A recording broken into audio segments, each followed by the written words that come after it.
তাদেরকে আপনারা দায়িত্ব দিয়েছিলেন, 18 মাস ছিল, নির্বাচন করায় ভাগছে, এরাও নাকি খুব চুরি করছে।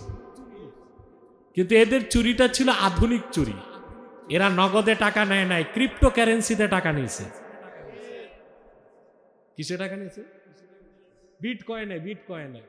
এটা দেখা যায় না, এটা দেখা যায় না। শুনছি আসিফ নজরুল ভদ্র মানুষ, উনি নাকি 1000 কোটি টাকা চুরি করছে। ধরেন তাকে ঘেরাও করেন। চোর পালানোর পর দায়িত্ব দিলেন, গৃহস্থকে পান নাই, দিছেন আরেক সুদখোরকে। যত ভেজাল করে গেছে, সনদের মধ্যে ভেজাল, সনদে ভেজাল থাকাতে সংসদে এখন বিতর্ক হচ্ছে।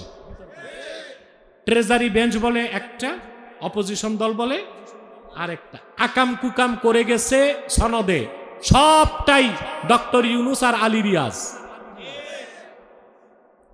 এই জন্য এখন বড় দ্বন্দ্ব হয়ে গেছে, সংবিধান সংশোধন হবে না সংস্কার হবে।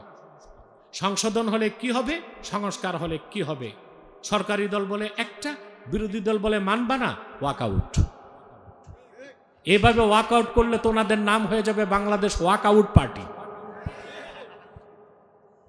আমার দৃষ্টিতে ওয়াকআউট কোনো সমাধান না। মৌলিক পরিবর্তন করতে হবে সংবিধানকে। আমি চাই গোটা সংবিধানকে বদলানো হোক। এটা বদলানো দরকার। এটা বদলালেই দেশ ঠিক হয়ে যাবে। আর যেটা চাই, স্বপ্ন দেখি, বাস্তবে কবে হবে জানি না, সংবিধানের মাথায় লেখা থাক, বাংলাদেশ সংবিধানের মূল উৎস হবে কোরআন আর সুন্নাহ।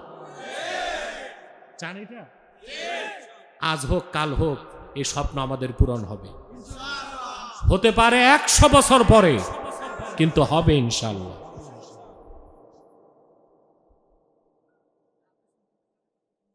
আমি সংসদে যাব কেমনে? আমি নামাজ পড়ব। এখন নামাজ পড়তে তো আমাকে অজুর পানি লাগবে। এখন আপনি নামাজ পড়বেন, অজুর পানি নাই, গাভীর পেশাব দিয়ে অজু করে নামাজ পড়লে হবে? আমি পশ্চিমা গণতন্ত্র বিশ্বাস করি না, এটারে আমি সেরেক মনে করি। তবে যারা গেছে তাদেরকে আমি অ্যাপ্রিসিয়েট করি। যাক, নতুন তো সংসদ খালি হয়ে যাবে, ঠিক না? কিন্তু আমি আমার বয়ান ঠিক রাখবো খেলাফা। ইমাম হোসেন জীবন দিয়েছেন যে খেলাফা প্রতিষ্ঠায়, সেই খেলাফার ভিত্তিতে আমি চাই রাষ্ট্র গঠিত হোক। বলবেন কত 100 বছর পরে হবে জানি না, তবে বয়ান ঠিক রাখবো। কারণ যে বয়ান দিবে, ন্যারেটিভ দিবে, সেই যদি ক্ষমতার মোহে পড়ে যায়, কেমন হবে? ভালো হবে? আপনারা তো জানেন না, এবার আমার খুব চান্স ছিল, আমি ইচ্ছা করলে এমপি হইতে পারতাম, টেকনোক্র্যান্টে মন্ত্রী হইতে পারতাম। আমার কাছে অফার আসছে, আমি ওগুলো থেকে মহান আল্লাহর কাছে পানাহ চাইছি। কারণ আমি তো ন্যারেটিভ দেই। কিসের ন্যারেটিভ? খেলাফা। আর আমি আমার ন্যারেটিভ বাদ দিয়ে ঢুকি কেন? সুযোগ আছে? আমার ন্যারেটিভ তো আমাকে ঠিক রাখতে হবে। সে যাই হোক,